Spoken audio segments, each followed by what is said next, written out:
Mr. Clerk. Thank you, Mr. Chair. The first item is the minutes of this committee's meeting held Monday, November 29th, with a recommendation to approve those minutes. So moved. Second. Any comments, errors? Seeing none, all those in favor? Opposed, carried. Next item, please. Next item, item 2, is a delegation. I'd like to invite Mr. Walter Passaglia to come forward. He's here to speak on damage deposits for house building, which is one of the items on the reports of staff. Welcome. Thank you. Thank you, Councillor Hesperson. Well, I'm here to speak to your damage deposit issue here. And I know we've been discussing it with staff and councillors regarding the damage deposit proposal that the engineering department has come up with. And, you know, I want to go back now about 8 or 9 months in regards to what's taken place up on northeast Coquitlam. And it seems to me, again, in this bylaw here, the way they're interpreting it or adapting it, it seems to me that they would like to adapt it to northeast Coquitlam only. It seems to me it's a site-specific damage deposit for damages that are happening only in that area of town. Now, as I said to General Manager Suzak and to you also, is that in other jurisdictions, the damage deposits where we've built in Vancouver and Burnaby and in other jurisdictions, the damage deposit is usually used for damage that occurs fronting or backing the particular property that we're building on, whether it be a single-family lot or apartment building or whatever it is. It's typically damage out in front and out in back if there happens to be a lane to city utilities, whether it be curbs or sidewalks, or underground utilities if someone happens to dig down there and damage something.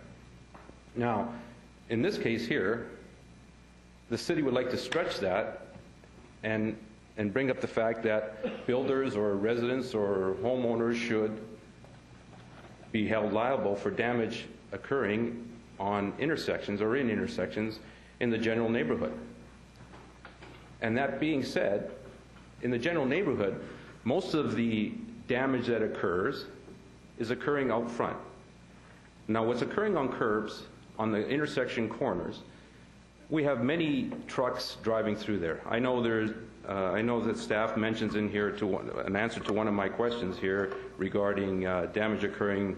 It's mostly from our trucks that are driving through there. Now, that may be the case, but also a case could be made for other people driving through there. There's many a time where trucks are driving in there, whether they're fire trucks, and not that I'm saying they're creating damage, but there's garbage trucks.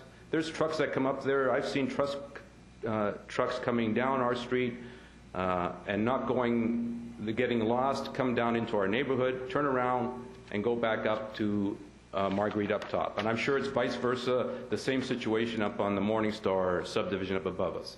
Many people come in and get lost, turn around, and go back out. So, I mean, the reality is, when we're coming down and speaking to these damage deposits, when one comes to the city and asks for a building permit, and they're asked to put up a damage deposit, they're not under the impression, they've always thought that this damage deposit was being used for that particular parcel front and back, not for what occurs all over the neighborhood.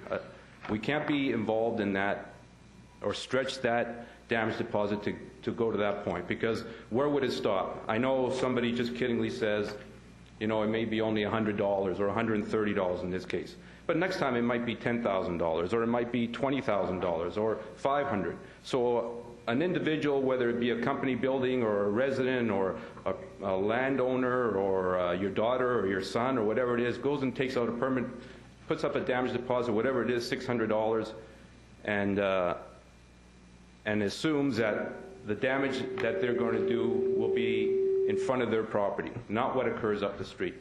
Now, that being said, I've discussed this matter for 8 months. I've sent many an email. I've discussed it with many councillors, many staff members, regarding damage there. I phoned in many a time. I've sent pictures. I've sent letters, phone calls,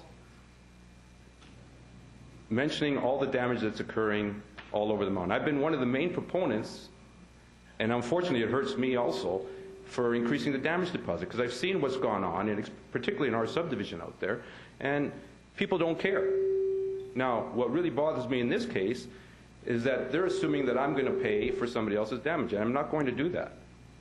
I will not do that. That is not the point of this damage deposit. If the city needs funds to fix intersections or curbs on intersections where it's common property, where everybody has the use of it, they're turning and driving down the street and turning around and going back up, then the city should come up with another mechanism, be it increasing an engineering fee or increasing the building permit fee to have a fund to pay for these type of damages. Because I know damn well that it's not going on in the rest of the city. The city of Coquitlam has not been charging these.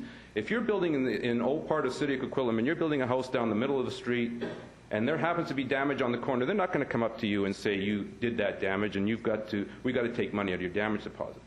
I mean, anybody could have done that. And that being said, I'm going to say this also, that if damage did occur on the corner, and it was even a particular party, say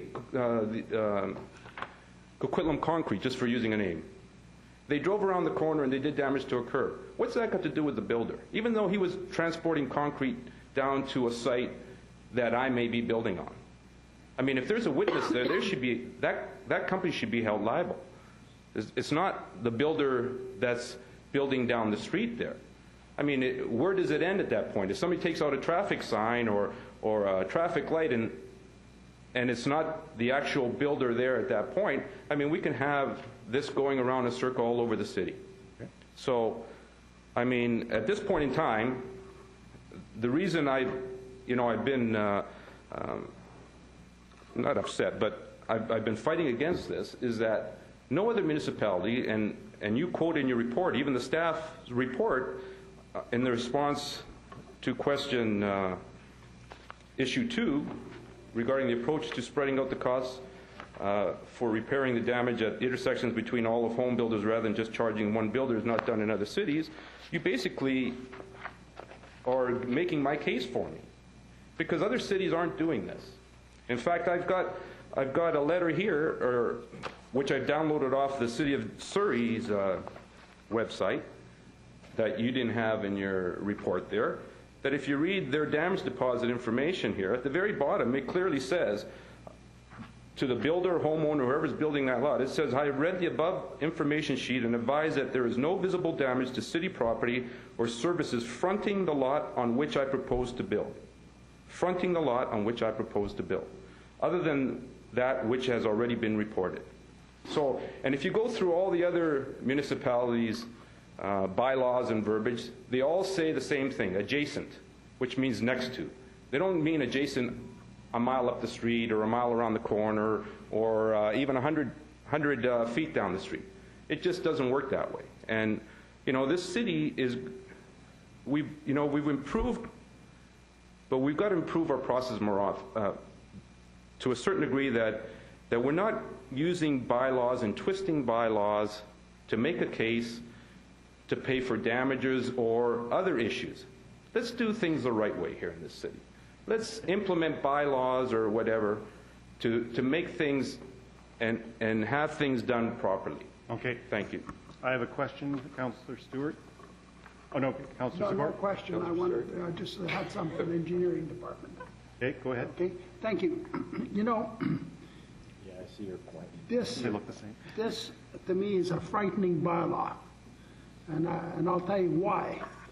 If let's say Mr. Passaglia is building a house and there's damage to his sidewalk in front of his house after he finishes building the house and the sidewalk is broken, I expect he'd have to pay for it. That's fine, but not a block away if something's happening or 2 or 3 blocks away. This is a far-reaching kind of bylaw, and it's a sickening bylaw, if I can say it. It's a bylaw that should never be used because, something, to somehow charge somebody a mile away or 3/4 of a mile away, half a mile away, I mean, it just doesn't make any sense. So we either have to have it in some other bylaw form, not in this kind of bylaw, because it's just not going to work. It's unfair. It's unfair bylaw. If you have unfair bylaw, you're going to have a lot of complaints. And this is about the more unfairest bylaw I've seen since I've sat here. Thank you very much. Okay. Mayor Stewart. It pains me to agree with Councillor Sikora. I won't go so far as to say that this is an unfair bylaw, because I don't think the bylaw is unfair. I think the bylaw as worded is perfect. The bylaw is interpreted, I'm having trouble with, because it says the security will be applied to repair any civic property which, in the opinion of a building inspector acting reasonably, has been damaged as a direct or indirect result of the work authorized or incidental to a building permit.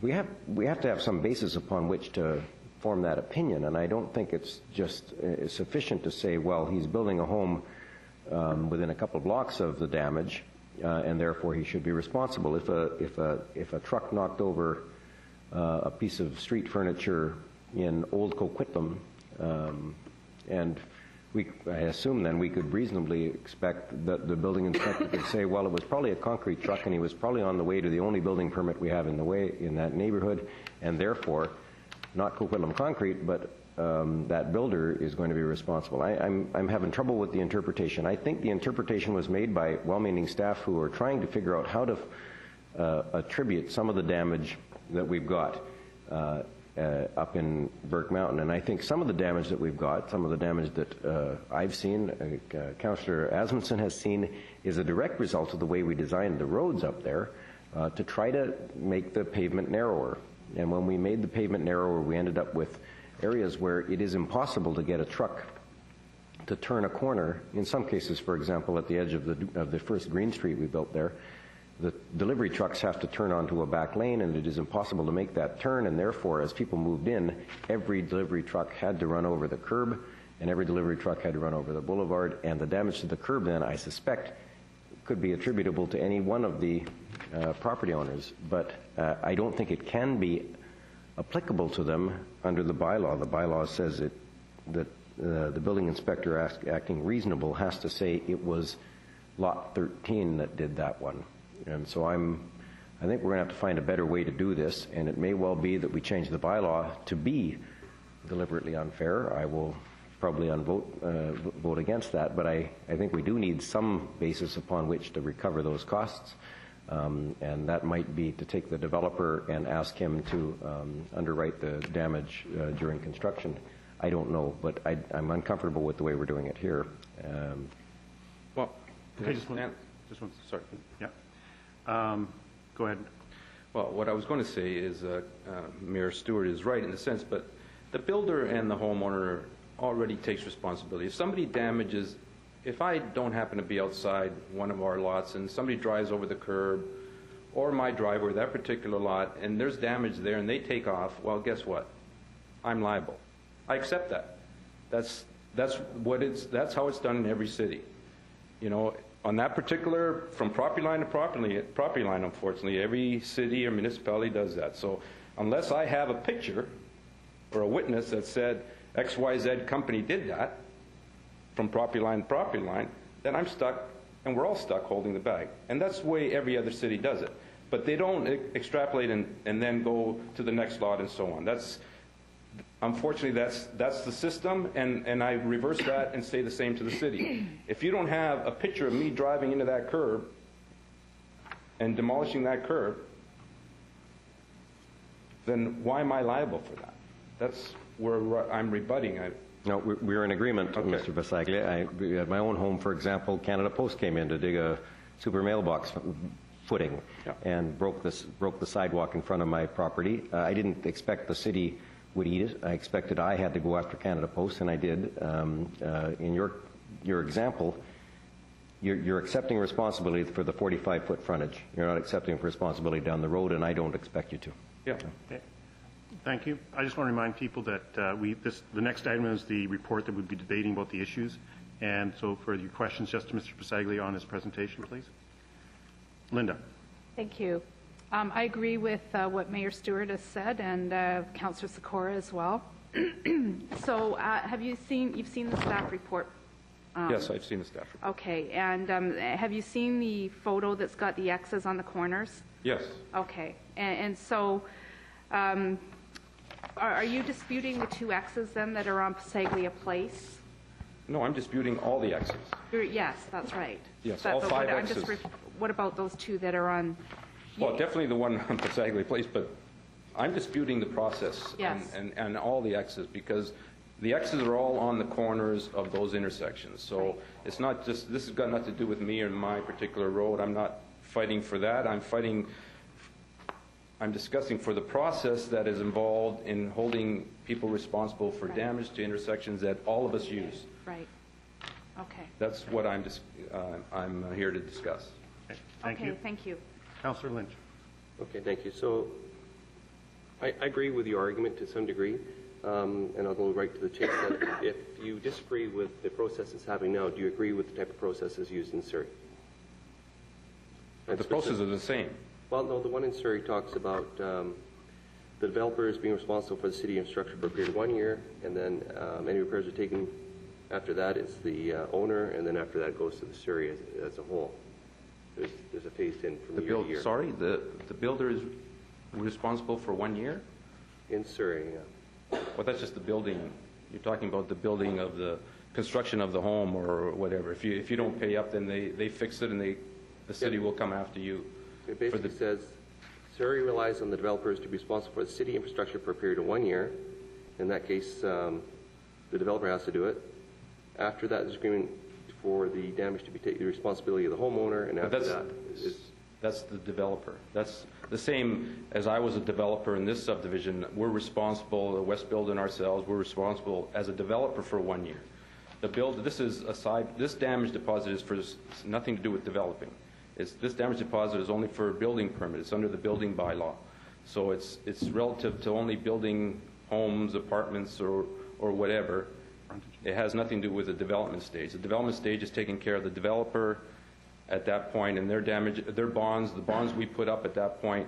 After a year, the city comes by and investigates and sees what damage there is, and we're responsible to repair that. After that's cleared, then the city takes over the common properties there. But always when we're building a house, whether it be Surrey, Vancouver, Burnaby, at the building stage, the property owner of that parcel, from property line to property line, is responsible for any damage that occurs on that sidewalk. And also, in Vancouver, they do it a little differently, and I've mentioned this many times here, not to you, but I mentioned to staff, is that in Vancouver, before they actually build the house, they walk property line to property line on the sidewalk.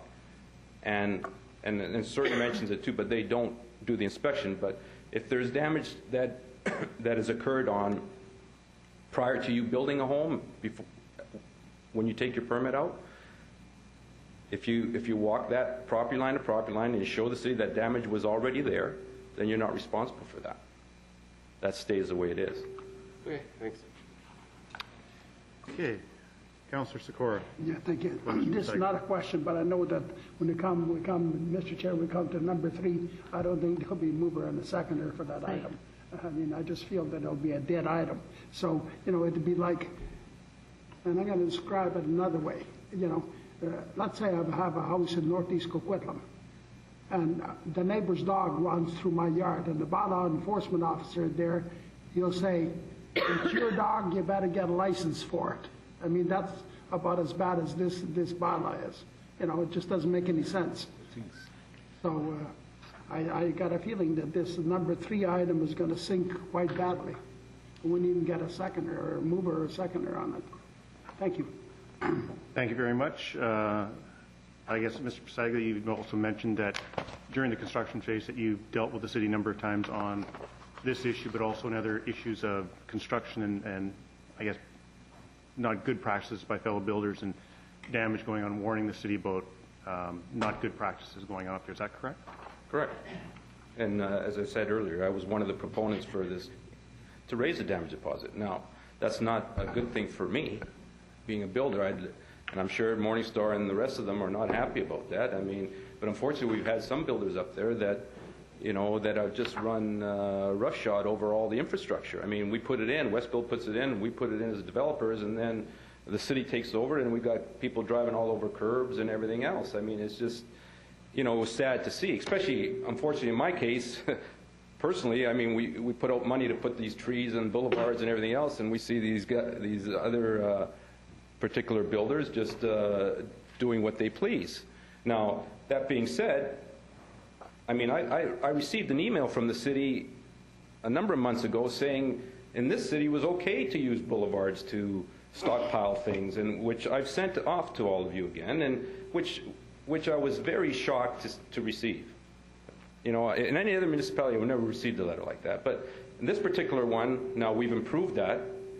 But at the time, when I received the letter from the city saying, well, during construction, it's okay to stockpile things on boulevards as long as the sidewalk is clear. I mean, if you look at, again, if you read the bodies of these bylaws from the other cities, you're not allowed to stockpile anything without the city's permission on city property, on boulevards or whatever it be. You've got to maintain it in a pristine manner. But that being said, construction does happen and things do occur and you repair them. But, in this case up here in northeast Coquitlam, particularly our neighborhood, what I complained about was that wasn't the case. I mean, you couldn't walk down the sidewalk. People had sumps, big, huge concrete sumps on boulevards, on sidewalks. They had their wood, their steel that was crisscrossing the sidewalk. If a resident or somebody happened to walk down the street and trip, well, guess what? Who's going to get sued? The city's going to get sued. So, you're right. I was one of the loudest proponents up there calling in and sending pictures, and Thank you. And we've made those improvements. I don't see any other questions from council. Thank you, Mr. Passaglia. Thank you. Next item, please. Thank you, Mr. Chair. The next item, item 3, concerns damage deposits for house building. We have an introduction by Mr. Bill Suzak, the General Manager of Engineering and Public Works. Mr. Suzak. Thanks, Mr. Chair. I will be very brief. The operating section of the bylaw reads that the security can be applied to repair any civic property which, in the opinion of staff, acting reasonably, has been damaged as either a direct or indirect result of a building permit. This is a very narrow and limited case where we're looking at damage to intersections only. What the staff is trying to do is limit any city costs involved in the execution of building permits. The approach that Surrey takes is, from what I understand, very, very similar to our approach, except in a case like this, if one were in Surrey, it is the city that would actually pay for damages at an intersection where there was no building permit operating. We're taking the view that the bylaw does allow an interpretation for staff to try and spread the costs. Obviously, I can hear, we can hear the chat of the committee on this, and there may well be a different view. So we are open to the direction of committee and council. Thank you, Mr. Suzak. Well, I'm going to disagree.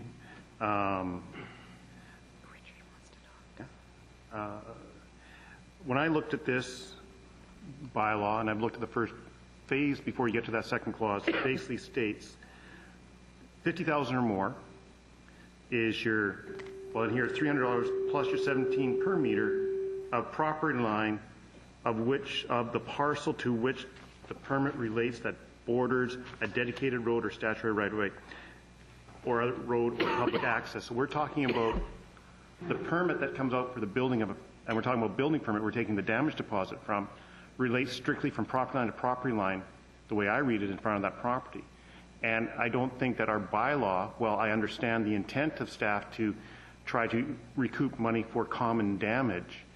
It doesn't specifically or clearly state that when a person takes out a building permit that they are responsible for all the common damage in an area that's going on that construction site. And I think if the bylaw was to read that clearly to the person that had a permit, I would agree with that. Or I think the other option may be for staff to come back with that amendment and that type of bylaw, or what I prefer is maybe an extra fee on the building permit to create a fund to deal with these unattributed or unproven areas of damage in a construction zone area. That's how I see this issue playing out, and I don't agree with staff's interpretation. I've had talks with staff about this a fair bit and explained this position. So I'll leave it at that. I got another speakers list. So Councillor Sikora. Yeah, thank you. To Mr. Suzak, in Northeast Coquitlam, it's a little different kind of situation. It's because you got one developer has the land, they subdivide it, they put all the improvements in, and then they sell the lots. What would happen if, A, they did all the servicing except the sidewalks and the driveways and a few other things until the house was built, and then you put in the driveway? And would it be a wrong thing to do? Am I far out? Because I noticed that in Millardville, there's many houses there that don't have a sidewalk in front of them. How'd they get built? They sure had to put up some money because the sidewalk eventually has to go in. But I'm just wondering, how does it differ?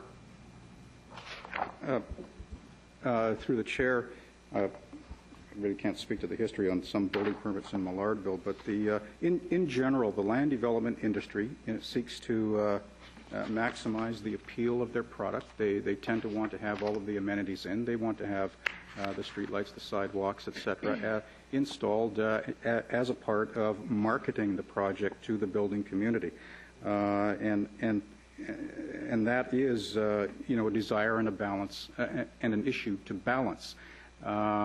We could possibly say, no, you may not build sidewalks. That may well help with the matter, but it might not. It might present problems to the development industry with respect to marketing their product. So, I mean, we are open to that as a regulation, but perhaps Mr. McIntyre can speak to that issue also.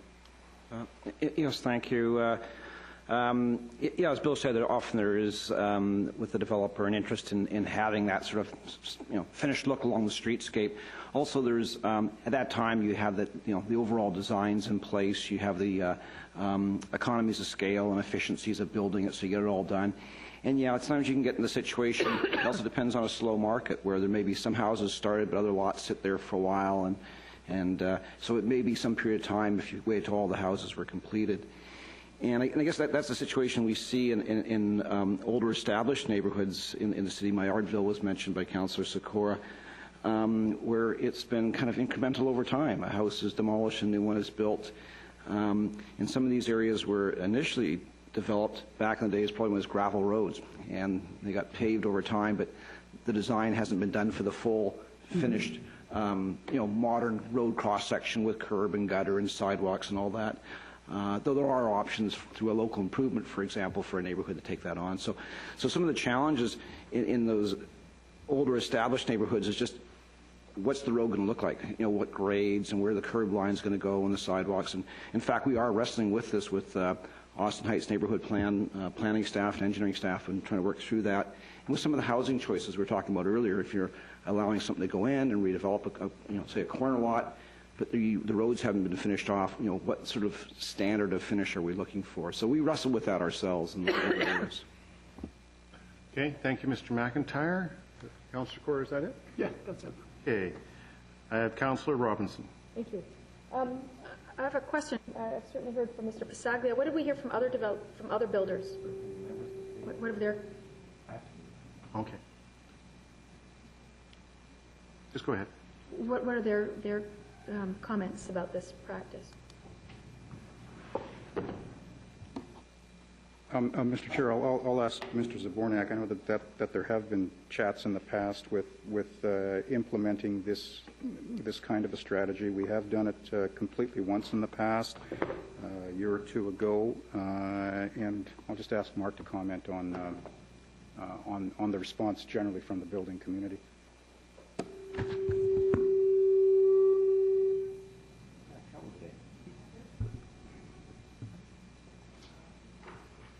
Don't have a obvious explanation. It wasn't doing it at the previous meeting. It could be just the warmth and maybe some of the tones have changed. I don't know.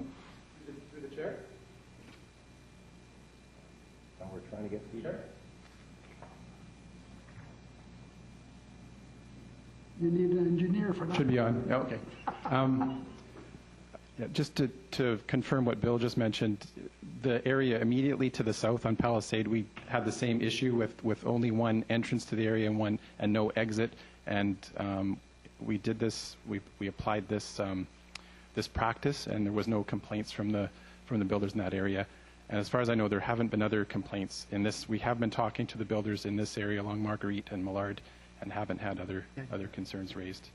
And it was just a way. It's not a. I guess there's no easy solution to the problem. The idea was that who should pay? There is damages at the corners, and it was staff's position that the most reasonable approach would be to share the costs amongst the builders, which is the cause of most of the damages is related to the accessing the building sites with deliveries from concrete trucks and all the materials that come to building sites.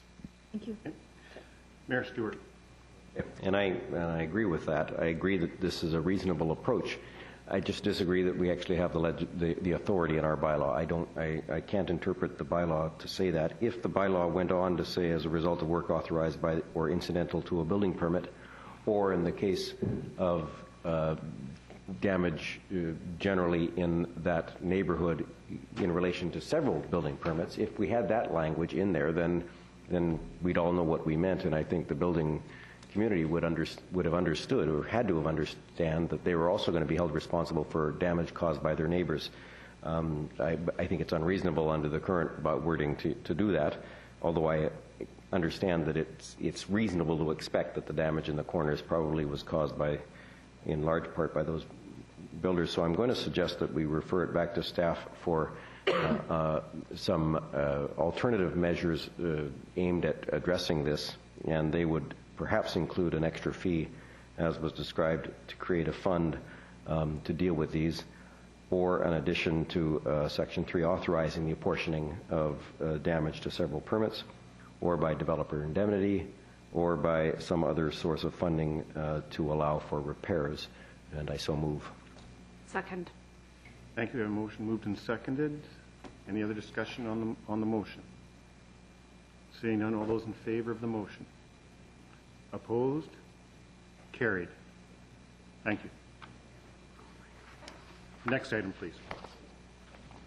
Thank you, Mr. Chair. The next item concerns LED and adaptive street lighting demonstration project.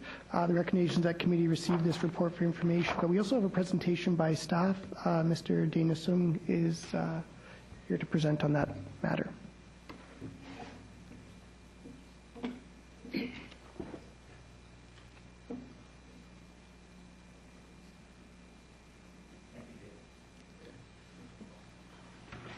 Mr. Chair, I've just got a real short 5-slide presentation on our LED and adaptive street lighting demonstration project. We kind of viewed street lighting as a substantial electrical consumption in the city, and we're looking at kind of technologies to help reduce that energy consumption.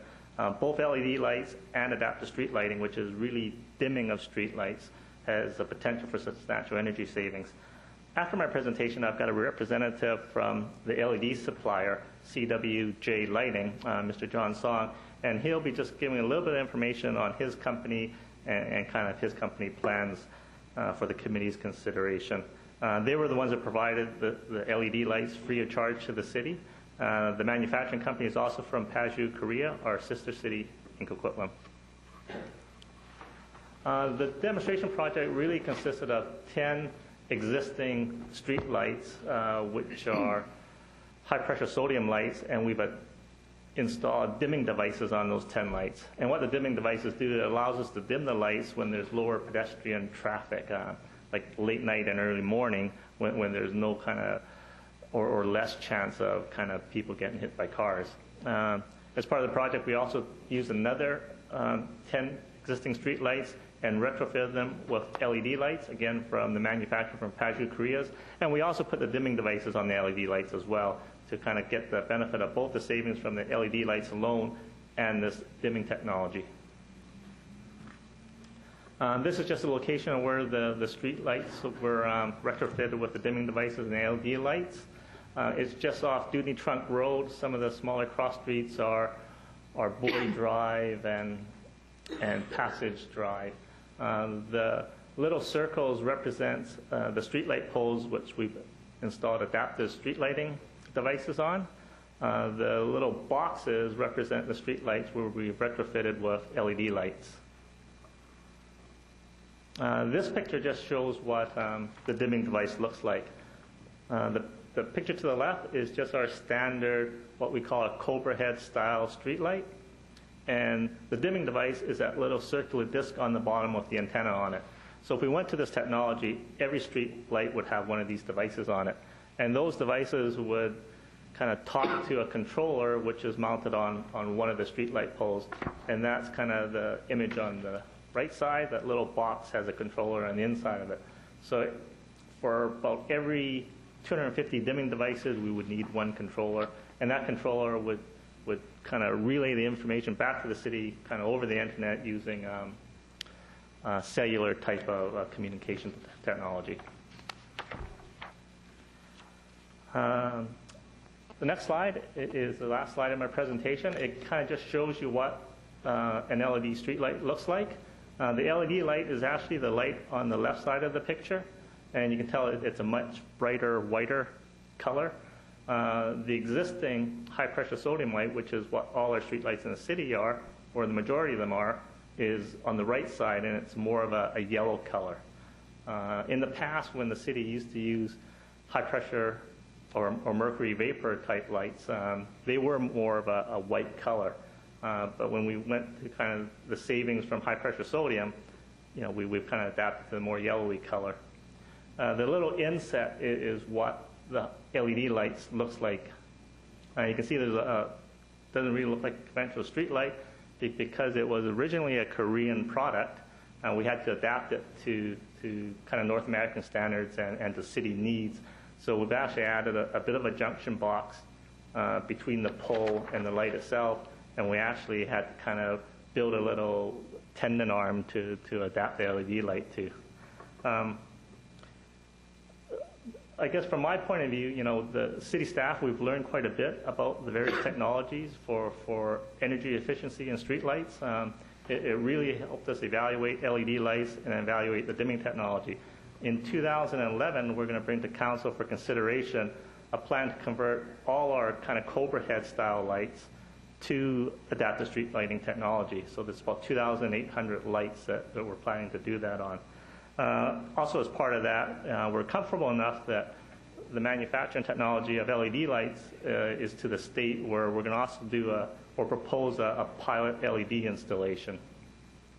From the manufacturer's perspective, CWJ Lighting, really this demonstration project has kind of really helped them learn what Coquitlam needs are for LED lights. Not only Coquitlam needs, but North American needs for LED lights.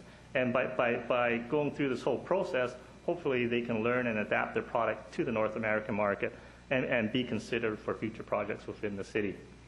I'm just going to introduce John Song now, and he's got a short presentation on his company. Welcome. Dear respected councillors, thank you for having me here for the presentation. I would like to start with some kind of soft self-story. I have a son who is a 9th grader at Eagle Ridge Secondary School. Some years ago, I asked him about his future dream, what his vision is about his life. And he told me that he wanted to work for Starbucks. So, a little bit disappointed. So I asked him again, can you think about a little bit bigger thing? Then he told me that it's Safeway.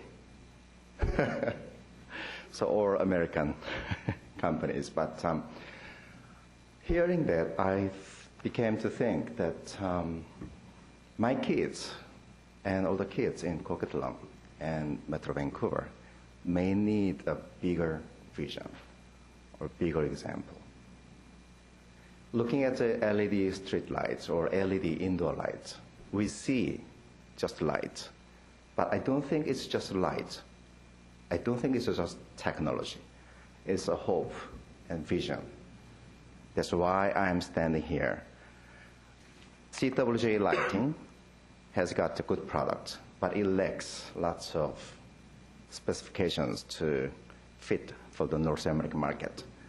What I'm thinking is that we would like to start doing the business in city of Coquitlam, and there are many partners who are committed to do that with a little support from the city. So I would like to say it's inspiration by the future. We will build street lights and indoor lights that are perfectly fitting into Coquitlam's specifications and requirements, and also to the North American specifications. By doing that, we would like to start a business in the city of Coquitlam who will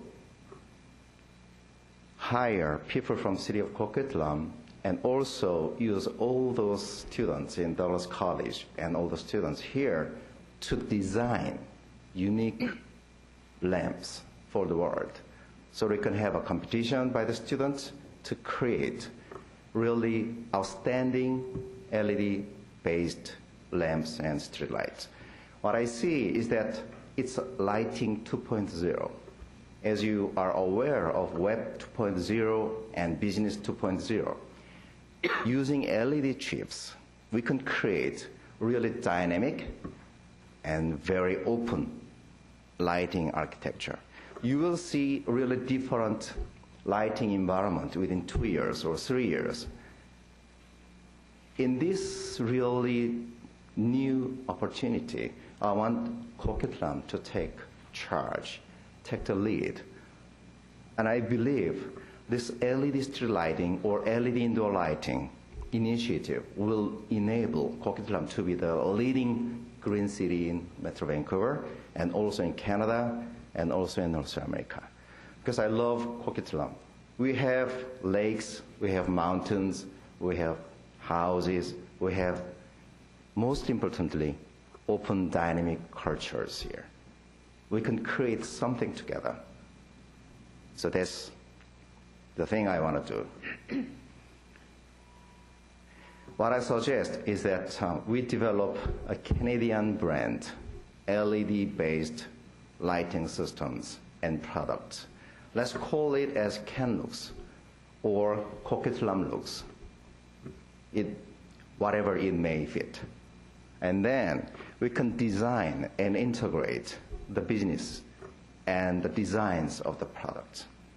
We can cooperate with manufacturing partners back in Korea or China or wherever we find good partners. And we design the core system and we market the products in Canada, in North America, and globally. In doing that, we would like to establish a future lighting design lab where we can prototype and design sample products that will make the perfect and best products in the world. And we'd like to cooperate with the city of Coquitlam and all the academies, and also BC Hydro and any other partners who are willing to do that. So we are willing to invest in creating the core portion of this designing and architecting entity. How many more slides do you have to go? This is the last one. Okay. Do you have anything else, or is that your presentation? Sorry? Do you have anything else, or is that your presentation? Pardon me, sorry. Are you completed your presentation? Yes. Okay. Thank you very much. I have questions from Councillor Lynch. Well, actually, I was requesting to speak prior to the speaker. I don't have a question for you, sir. Okay. What I do have is questions through to staff on some of the report. Thank you very much, sir. But I did appreciate your presentation. Thank you very much. Interesting. Thank you. Okay. Can we go ahead? Yep. Okay, thank you. We're talking about lessons learned and feedback coming from the residents. I was wondering, where are we on that stage? When will we get that feedback? Sure. I'm going to ask Mr. Sung to take that question, please.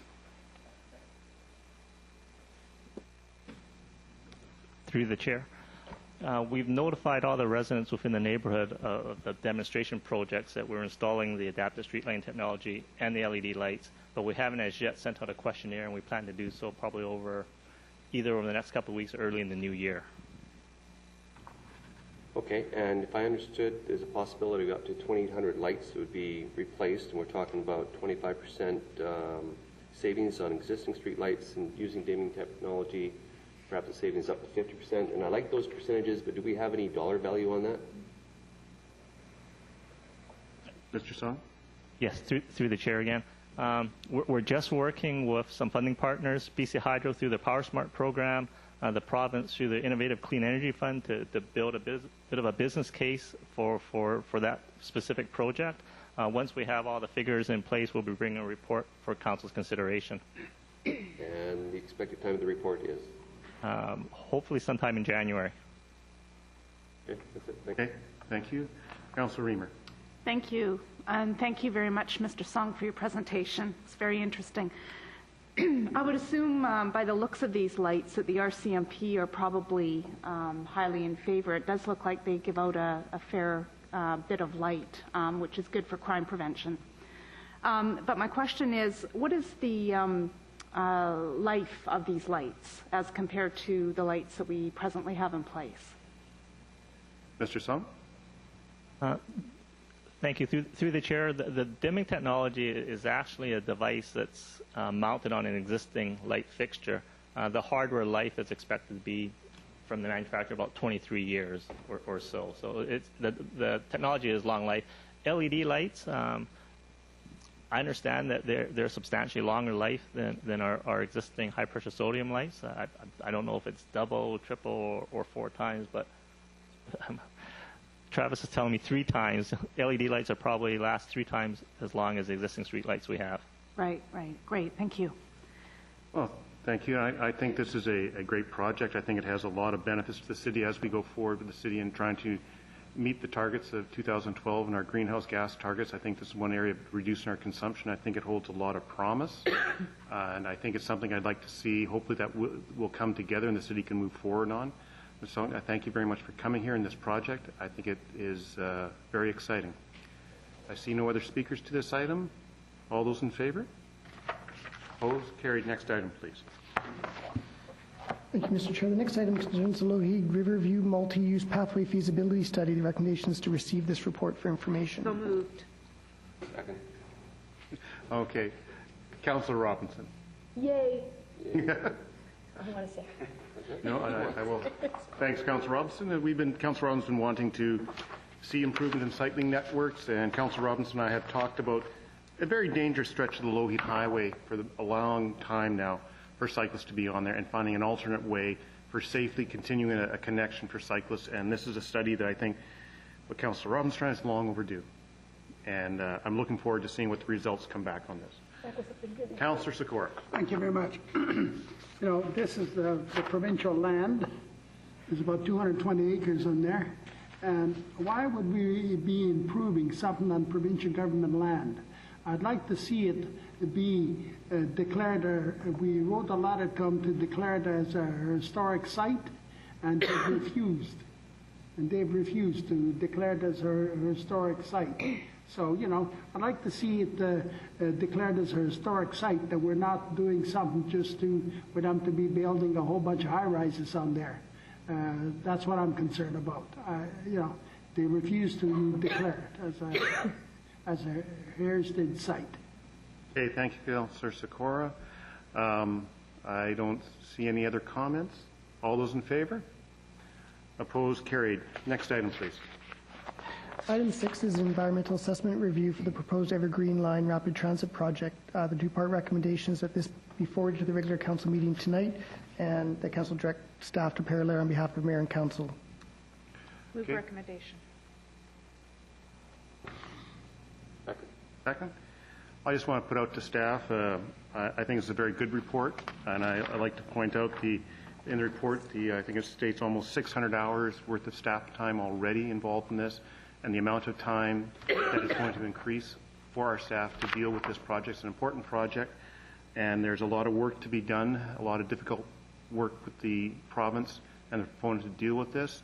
I know from the first report we had on the environmental assessment and our response back to that, the amount of time staff did in identifying our concerns and the continuing work on that. I think this is an excellent report, and I'm looking forward to also getting an understanding of how much more staff time will be taken up on this as we move forward with the Evergreen Line project to make sure that it is built to what Coquitlam wants, the impact on Coquitlam residents. Any other speakers to this item? Seeing none, all those in favor? Opposed? Carried. Mr. Chair, that's the last formal item on the agenda for this afternoon. Move to adjourn. All those in favor? Opposed? Carried. Adjourn.